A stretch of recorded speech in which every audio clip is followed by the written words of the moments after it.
Go ahead. Hawks, tell Armageddon. Tell them the law of desolation reaches for them. Tell them to fight hard.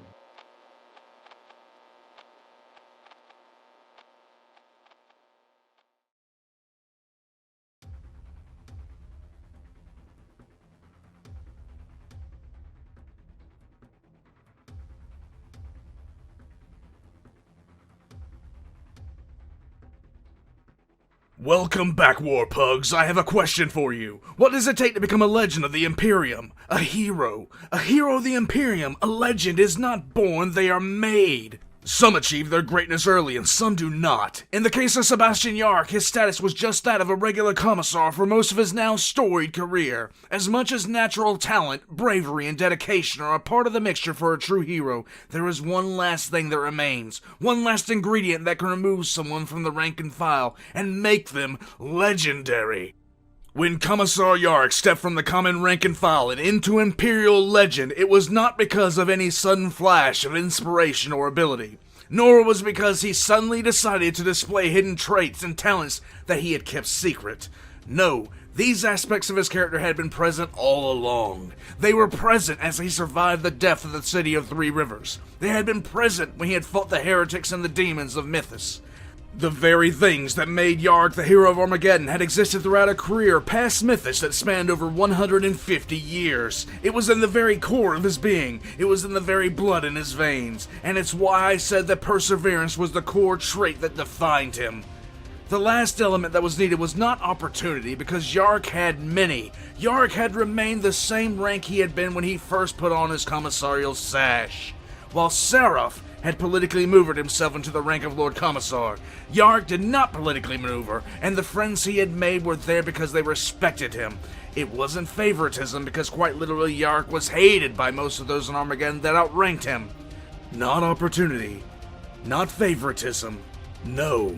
The final ingredient to make an Imperial hero is necessity.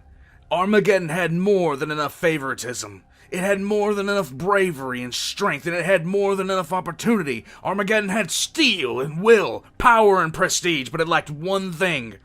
Armageddon needed a leader.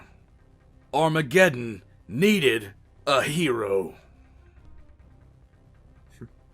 Don't ask me why I followed him. That's just stupid. You've never seen him. You don't know what it's like to be around him. I'd run after him into anything. Anything. And he'd do the same for us. Hell, he'd probably do more than that. The next time we see the good Commissar is over a century and a half later, arriving back to Armageddon after a battle in the world of Besquit, which of course the good Commissar won. The Commissar was troubled though, because typically while orcs are orcs, these orcs were acting unorky.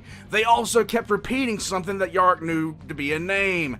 Gazgul. After arriving back home through a warp storm that was so bad it was literally choking off all communications, he went to report his superiors, one of which now being Lord Commissar Sheriff, who has a hate boner now for Yarrick the size of a half-spire, and none other than the planetary governor of Armageddon, Herman von Straub. Now I've covered the Overlord before, of course in my typical, non-biased way. Flashback. Jabba the fuck, Bruh. Overseer Obesity, Bruh. Pay attention, fat ass, Bruh. Major Morbidity, Bruh. Lord Commander Fat Blah, Bruh, bruh, bruh. good going, fat ass. End of flashback. But this is the first instance where we really get to see the Overlord shine. The Hog Beast ignored literally everything said to him about the orcs on Besquit. Apparently he had better things to do than listen to an expert on the orcs tell him something was wrong with the state of affairs disclosed to Terra. In fact, von Straub, in his first meeting with Yarrick, almost got shot by Yarrick and knew the Commissar was considering it. Why didn't he? Straub was smiling though, because if life is a buffet, then the only check he wasn't getting was the reality one. Planet Governor Glutton attempted to forcefully retire Yarrick, posting him to Hades Hive to oversee recruitment, which is a job for wounded commissars who are recovering from the field. It was an insult, and it was taken as one. In fact, Yarrick wasn't the only one that von Straub wasn't listening to. Kurtz Mannheim, leader of Legio Metallica, his chief astropath, the admiral of his defense fleet, All of them were telling Hungry Herman to put down the damn plate and pick up a data slate, but the Hamburglar-in-Chief had spent the better part of his reign literally surrounding himself with two types of people. From the top down, if he ever doubted himself, he had a cadre of yes-men or simple cowards who would never challenge him or stand up to him, because if they did, the great god of Armageddon would add another name to the list of people to be murdered. Yarrick himself at that point didn't rank high enough on Mayor McCheese's list of importance to have an accident involving 23 bolt shells to the back of the head. So for that point, exile was good enough for Yarrick. Warnings from the astral chartists had been coming in for months. The astropaths kept having premonitions of doom. Literally any signal or sign you could possibly think of was being shown as obviously as possible. But nothing, and I mean nothing, pierced the layer upon layer of blubber encrusting the neurons of Fuhrer fat rolls, and anyone else who had heard these warnings and tried to act on them was finding themselves either demoted to non-relevance or outright demoted from alive to dead. Nothing was done. No stockpiling. No plans. Nothing. Seriously though, even at some point Ray Charles could have seen the writing on the wall. Even the God Emperor himself tried to warn von Straub to get his act together when a statue of the Emperor in Hell's Reach started crying blood the day before things went down. When a statue of the Emperor starts crying tears of blood, it should be time to put the fork down and take things seriously. But no! Aside from Yarrick, Herman von Stroganoff had been warned by enough people that at some point it should have caused some doubt, but sure enough, the Great Greasy One dismissed everything, including a visitor to the planet who just wanted to say hey to Yarrick, Canoness Sethano. Remember her? Huge woman, power armor, stared into the future? Yeah, her. Not even her, who literally shamed career criminals into fervent compliance by staring at them hard, managed to pierce the blubber-coated logic of the overgut of Armageddon. Mannheim, on the other hand, was opening to hearing about the horrors, and so was Admiral Isakov, the leader of the Armageddon Defense Fleet. Mannheim tried to have the astropathic choir send out a warning, but nothing could be sent out through the warp storm, so Mannheim did the next best thing. Mannheim asked Isakov to take his fleet to the Mandeville Point just to make sure something absolutely horrible wasn't coming into the system, and sure enough, right when Mannheim, Yarrick, and Sethano were gathered by a Voxhaler, something horrible came into the system. Just to make it clear how horrible this thing was, a defense fleet consisting of a battleship, cruisers, and multiple escorts barely had time to register what came out of the warp before they just upped and accepted they were going to die in less than a minute. Less than 60 seconds after Space Hulk Alvis Alpha Alpha Sextus was registered by the battleship Reach of Judgment, the entire fleet was dead. Not from weapons fire, but not being able to maneuver out of the way of the Hulk in time to avoid becoming a part of it. The Space Hulk was so large that an entire Imperial battle group, as spread out as it was, got ran by it seconds after it exited the warp. When the battleship blew up, it didn't even shave off the top layer of the Space Hulk. Okay now guys, Yarrick will definitely have the Overlord's attention, right? Right?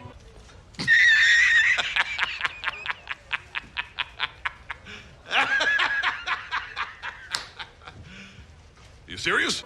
No mobilizations were given. No mobilizations were allowed. In fact, Yarrick probably lost most of the rest of his hair at this time because nothing was being done at all. What was clear to everyone in short order was the following. The Space Hulk was going to hit the planet. None of the regiments were being mobilized, and the list of people who actually knew what was going on were willing and able to do something about it was so short that you could probably count it on one hand and have a middle finger left to flip off the Space Hulk when it entered the atmosphere, which it did, and promptly vaporized the small hive of Ulfrin. The militia of Tempestora, who had been told to, and I quote, expect hostile landings, had a good chunk of their forces standing on the wall of the hive when the shockwave from the impact hit. Citizens in Tempestora were given a whole new meaning to the song It's Raining Men, because anyone who didn't duck down before it hit were thrown hundreds of meters in the air. Entire hab blocks collapsed into rubble, and Tempestora was covered in a dust cloud as a decent portion of the skyline was blasted into new configurations or leveled completely. It was then in Hive and Furnace that a fork touched a table, and Herman von Straub issued his first order. First, he deployed the 552nd Regiment of the Armageddon Steel Legion, which was Yarrick's command to Tempestora. Then he recalled all the regiments of the Steel Legion to hives closer to his own location in Hive and Furnace. Finally, he sent the entire militia of Hive Tempestora into the field, unsupported, to investigate the rather large new addition to the topography of Armageddon. For those of you unfamiliar with the planet Armageddon, here's the primer. It's said that there are two continents of Armageddon named Prime and Secundus, but really there is just one. If you think it's silly that everyone says there are two continents when there are just one, remember that we always say the Emperor had 20 sons when really he had 21. What separates the continents is a massive jungle, and that's about it. The Hulk had come down on Prime, and guess what else was on Prime? What used to be Hive Ulfrin, Hive Tempestora, Hive Volcanus, and Hive Deathmire, as well as a few smaller hives. So let's summarize. Yarrick is currently flying with a group of his regiment toward Hive Tempestora, a hive that, thanks to von Straub, now has defenders which number somewhere in the range of between 0 and 0. Any regiments of Steel Legion that were located on Prime were now leaving the only credible fighting force on the entire continent as Yarrick's own 252nd. Joy! Oh, and by the way, just in case you were harboring some kind of illusion that the militia from Tempestora did something other than get immediately surrounded and exterminated. Stupid! You're so stupid! Let me just completely disabuse you of that. The Tempestora militia was wiped out to the last man and woman within minutes and barely even registered as a speed bump. While he was flying closer to Tempestora, Yarrick's flying convoy became a beautiful target for the massive orc horde, and most of the regiment that had came with him wound up getting shot down. Yarrick and Sethano had to make it to Tempestora on foot, all the while fighting off encirclement by speed freaks. When they arrived in the city, there was quite literally not a damn thing to do. The population of people who were actually militaristically inclined in the city had increased from 0 to around 500, but against what was coming, that was going to amount to approximately dick. You want to know how bad the situation was in Tempestora? A canoness of the Sisters of Battle and a Commissar were the first ones to flat out say the hive was lost before a single shot was fired. That's how bad it was. A literal tide of orcs was coming, and something alarming was happening. Yarrick saw, almost immediately, that not all the orcs were coming to engage the city. The leader was holding forces back. What? Bro, what are you talking about, man? The revelation of this rocked literally everyone who had ever fought the orcs to their core, including Yarrick, because this is something the orcs just don't do. There are no words for strategic reserve in Orcish. Hell, there isn't even a word for patience. Yarrick already knew the orc leader's name, Gazgul, because he had heard it over and over on Beskett, and now he was hearing it chanted from the ash wastes of Armageddon. Yarrick decided that even though Tempestora might be an outright lost cause, there might be something that could be done. The good Commissar had studied the hives of the planet he had lived on for years, and knew that Tempestora had one thing in abundance: Promethium. I'm gonna give you a list of characters in 40k who have ever turned an entire hive city into a firebomb. This guy! Yarrick gave the order to empty the city's water supply and give it a new liquid, and shot the only man in the city who told him no. The governor of Tempestora actually shocked Yarrick by actually giving a crap enough about his people enough to sound an evacuation, and millions fled the city in an abject panic trying to escape. Now, before you judge Yarrick too harshly, remember this: there was nothing, and I mean nothing, he could do at this point other than take a situation that was horrific and do something with it.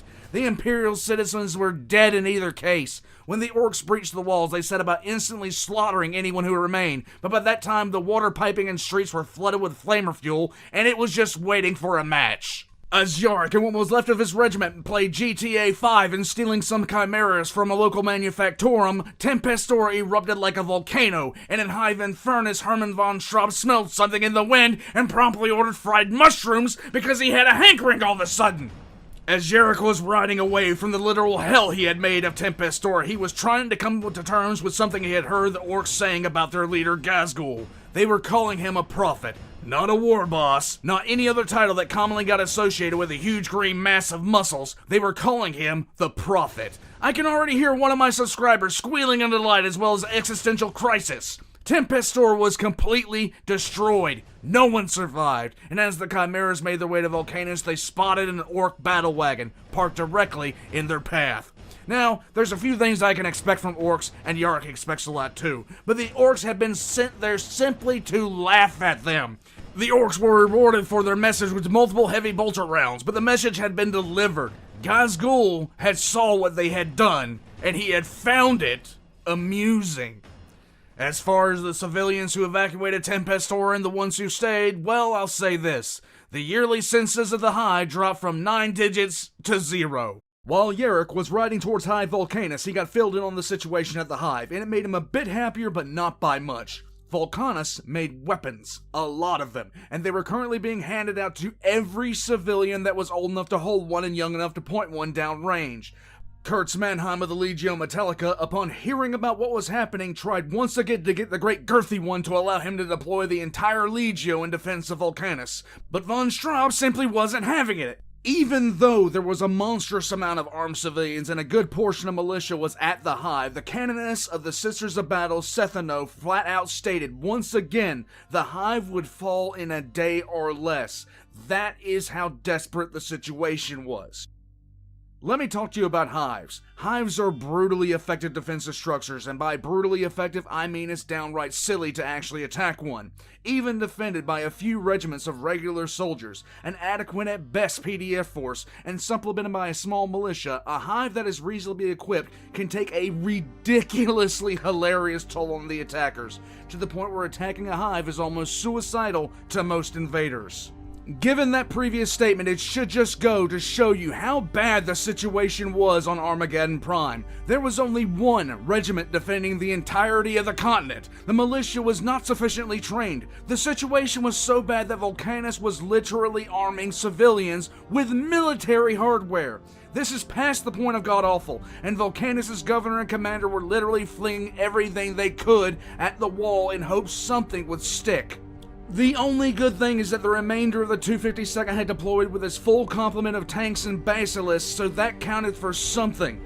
Yarrick's force had kept pace with the orcs as they moved toward Volcanus, and when the orcs attacked, Yarrick brought his own forces to catch the orcs in a pincer maneuver, and what do you know? Everything was going well! Until the orcs caught them in a pincer maneuver. Literally everyone was slack-jawed as yet again the orc leader had managed to outsmart every Imperial commander, and it was all anyone could do to get them back inside the walls of Volcanus before the orcs snapped shut the jaws of the pincer and completely overwhelmed the defenders outside the wall. Once again, Mannheim asked to deploy to Volcanus, and again, Straub told him no. Yarrick himself flatly refused to abandon the Hive. He was already seething from what had happened at Tempest Story and couldn't stomach the thought of it happening again. Yarrick was on the verge of losing it Commissar style, because every single time he looked around, all he saw was neglect, incompetence, and flat-out stupidity from the high-ranking members of the Imperium, making the Imperium itself suffer, and it wasn't about to get any better. The 252nd, alongside the civilians and militia, were the first to find out that the orcs now had gargants. Again, the Imperial commanders watched in shock because the orcs were not just rushing forward and dying. They were literally doing an orc impression of an Iron Warrior-style siege, advancing, clearing trenches, smoothing land for vehicles, and erecting shields to march behind. In the end, there were just too many orcs, not enough wall guns firing, and not nearly enough of everything else. The Imperial commander of High Volcanus could only provide stopgap measures until the orcs did something completely un-orky, using literal tractor beams to yank the doors completely off their hinges, while the orc versions of jump troopers took to the skies. The level of coordination and cooperation between various tribes of the orcs that would usually be at each other's throats, as well as the sheer tactics they were using, took the Imperials, Yarrick included, completely by surprise, with several exclaiming that they couldn't believe the orcs were doing this. Hermann von Straub couldn't believe it's not butter. Canoness Sethano, on the other hand, decided that if Yarrick didn't want to leave just yet, she might as well make the orcs pay just a bit more. Woke up feeling cute today. Think I might just solo kill one of these stompas. Boss bitch reporting in.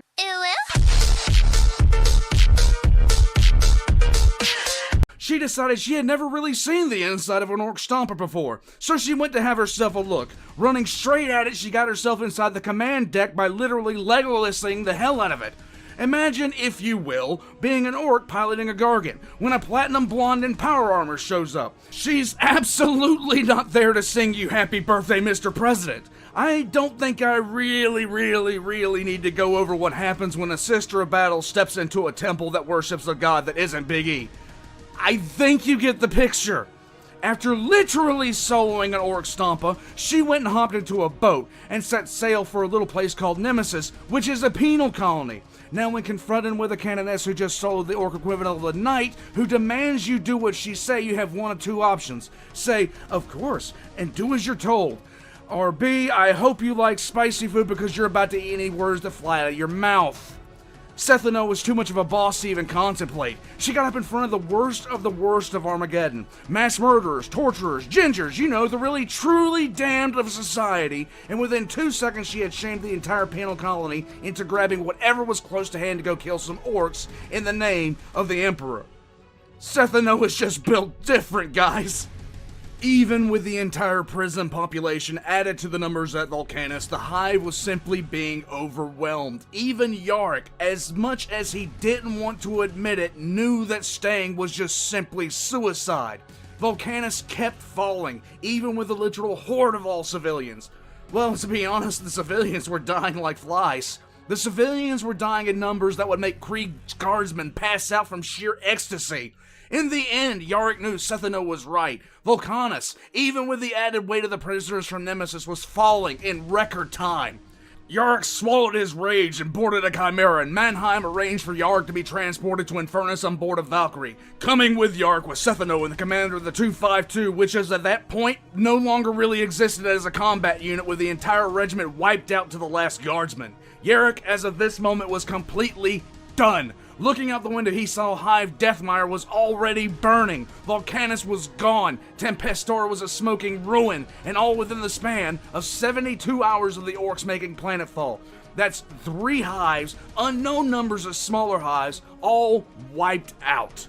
Yarrick, up until this point, had only acted within the confines of his office, hoping that reason would prevail over the unreasonable. He had not taken any great steps outside or tested the limits of his authority. It had become abundantly clear to him that if the planet was going to be saved, drastic action was needed.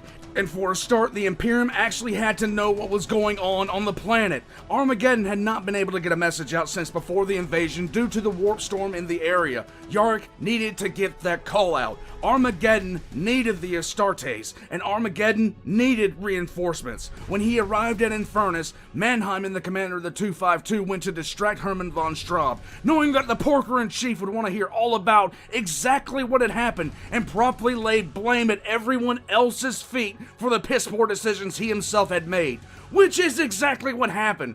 Right up until the point where apparently the last bonbon General Girthy had eaten settled, and he realized that if the commander of the 252 was there, then Yarrick must be somewhere. Yarrick, on the other hand, had went to the Astropathic Choir and asked the leader there to do the impossible. Taking one look at the Commissar and seeing in his mind what Yarrick had seen, the choir leader took the message and swore to do his best. With Yarrick standing guard with 2 members of the choir guard, members of the choir were dying left and right, trying to force their way through the storm by sheer will alone, taking psychosomatic backlash after backlash. Outside, Hermann von Straub's guards came to make sure that Yarrick wasn't being such a bad little Commissar, and found out that indeed he was.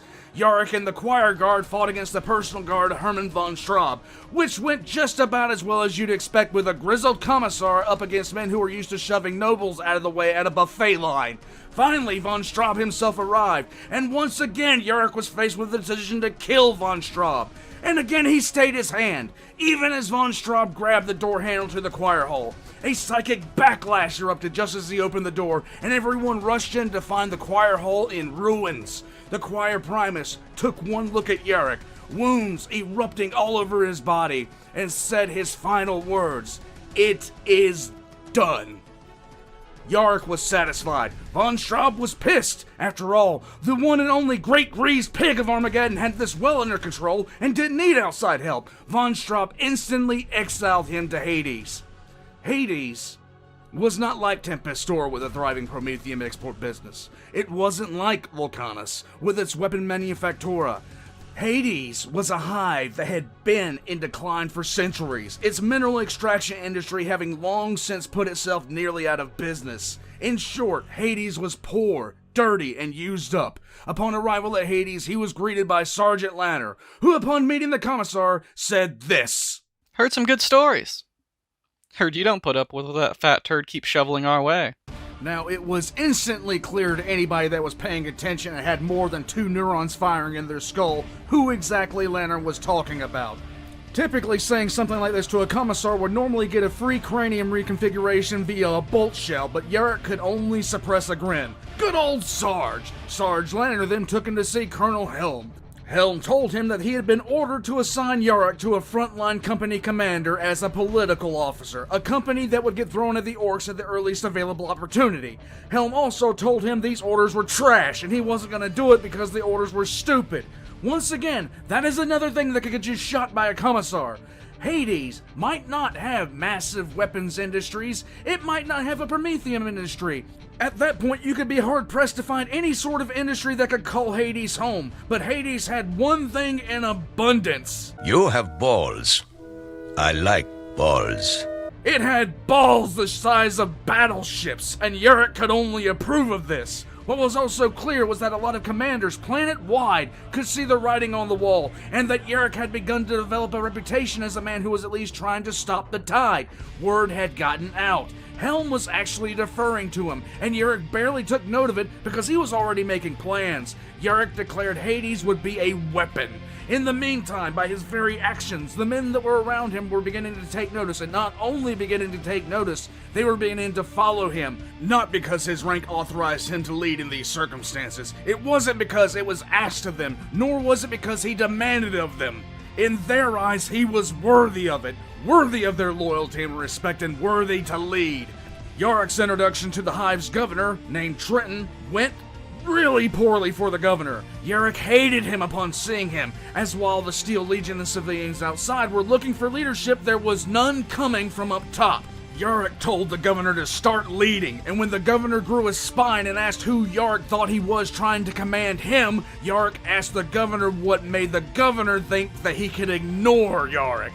Yarrick was done with the stupidity. He was done with the lack of a spine. He was done with the inane decisions that had lost an entire continent to an invader in 3 days. Most of all, he was done with the legion of sycophants and toadies that surrounded von Straub and permeated every office on the planet. It was a cancer, a rot. It was a blight on the Imperium that was currently causing the loss of a planet so close to terror it was sickening, and something had to change, because if it didn't, the planet was gone, and the Imperium would be shaken to its core at a time where it could not afford it. Yarrick began issuing orders, bolstering the defense regardless of Trenton's indecision. In a short time, the orcs entered the equatorial jungle that separated Prime from Secundus.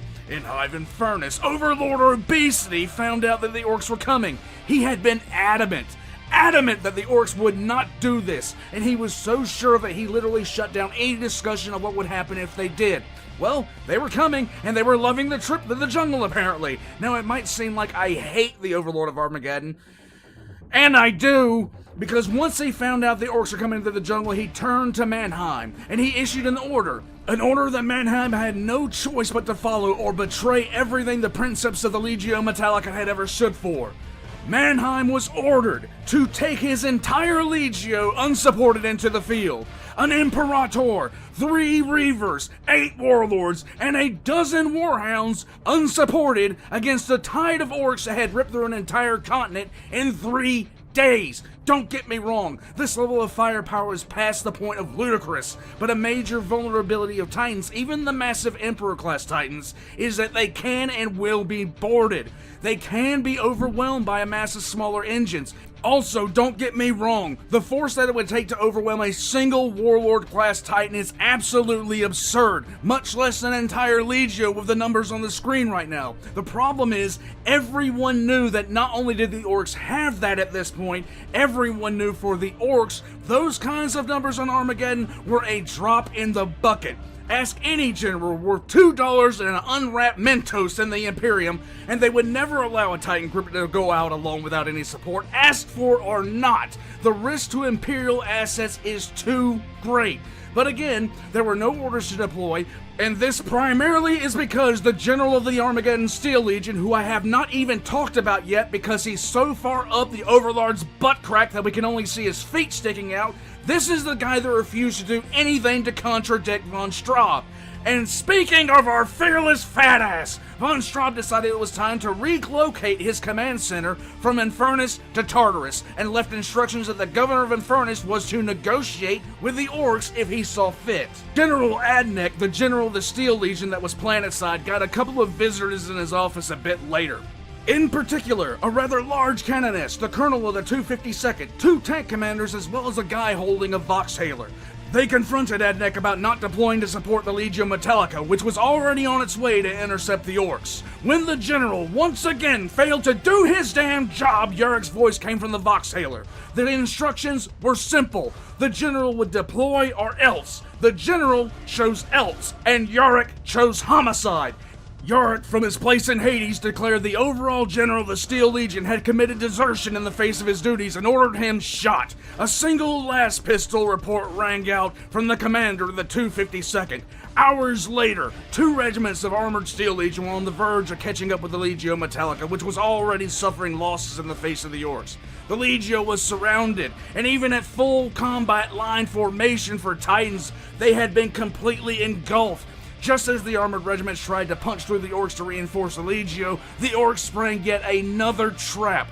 Both of the regiments, as well as the Legio, were cut off, surrounded, and exterminated to the last engine and the last man. Mannheim went out like a legend, piloting his Titan Steelhammer directly into melee range with the largest Gargant on the field, and he detonated his fusion core. Mannheim eradicated an estimated 6 million orcs. But that 6 million orcs had come at the cost of an entire Legio. This did not go over well with Yarrick. Then another product of von Straub's masterful command of the situation developed. Canoness Sethana was walking through Hive and Furnace and listening to a address on the Vox, an address that didn't seem quite right. She saw a militiaman standing around, which again, didn't seem quite right. When she asked him what was going on and why he wasn't doing anything, she was told that he had been given orders to stand down. This is a problem. Infernus is the first hive the orcs would run into after finishing the Legio Metallica. The tumblers started clicking into place. Sethano did some mental math, took the situation, deleted balls and bitchmade, and realized what was happening. She promptly solo-stormed the governor's high spire and found him delivering the Vox address with a few orcs lounging around him making fun of him. Sisterofbattle.exe initialized. Running program. Cross-referencing data. Xeno swine detected. Traitor detected. Would you like assistance in your act of wanton destruction, Canoness?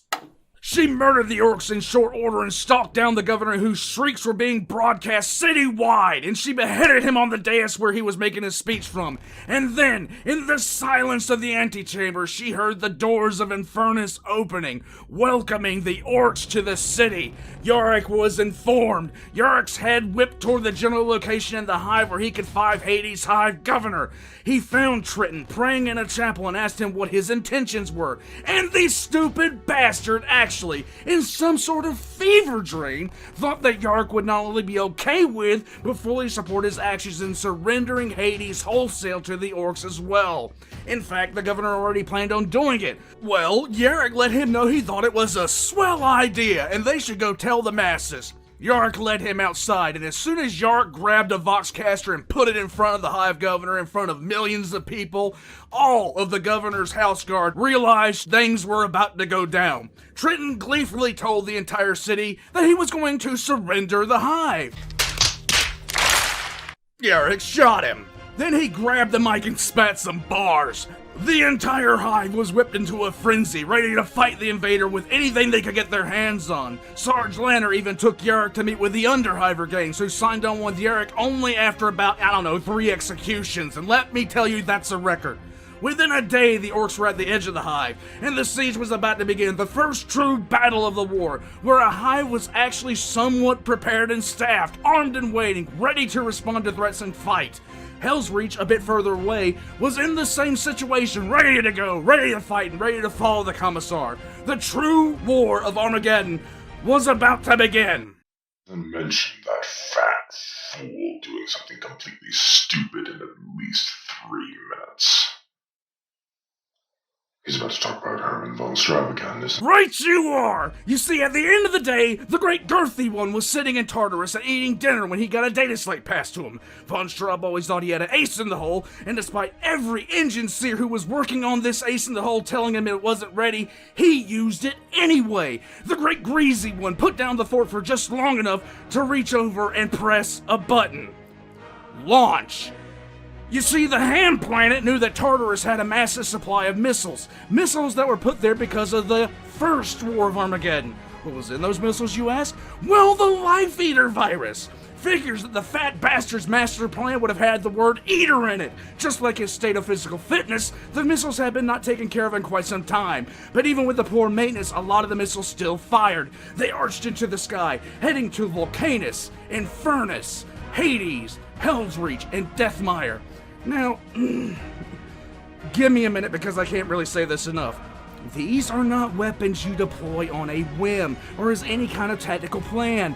These are weapons you deploy if you simply have no other choice than to literally murder the planet to stop whatever's happening there.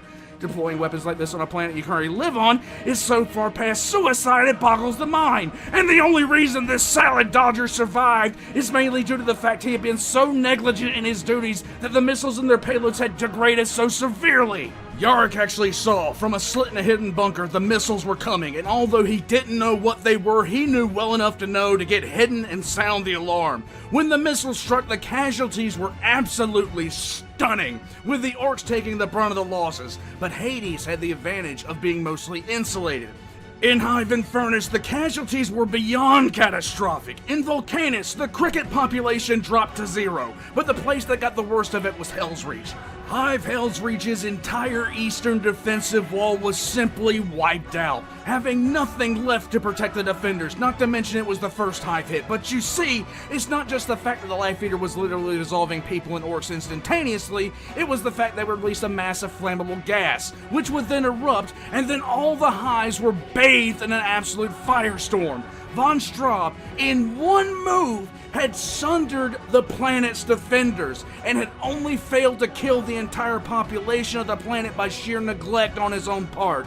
In Hell's Reach, the survivors and the defenders of Von Straub's folly could only watch helplessly as Gargants approached a wall where no gun stood firing to oppose them, and knocked the walls down. The orcs then swarmed the city.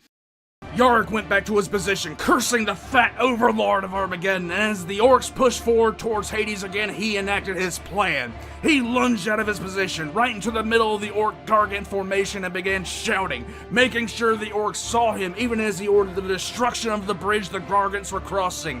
He then charged the line of orcs, who saw 3 symbols of their god suddenly and quite comprehensively destroyed, seemingly by the anger and rage of this old man. Yarrick and the gangers engaged the orcs, who suddenly were extremely afraid, who then turned and ran. Yarrick, though, was starting to experience ghost pains in his arm. The orcs had been chanting a name, Uglehard. For some reason, every time Yarrick heard this name, his right arm would flare up, something he had often said was an old injury to pacify any concerns when he'd grab it in front of his guardsmen. As the orcs retreated, Yarrick was welcomed with jubilation into Hive Hades, with millions chanting his name, and Colonel Helm actually encouraged and enhanced the cult of personality that Yarrick had unintentionally began building. He made sure that anytime Yarrick would speak, Voxcaster would pump his words to the entire Hive, and Yarrick allowed him to do it. Yarrick, by executing Triton, had assumed command and now was the de facto leader of Hades' Hive, and he took to it as hard as he could. Finally, after a few days of battle, it all came to a head. After fighting a battle in the Underhive, Yarrick was contacted by Helm. In the background, Yarrick could hear the sounds of battle, but he also heard something else. Hades' Hive was chanting his name, and so were the orcs. The orcs were calling Yarrick to fight.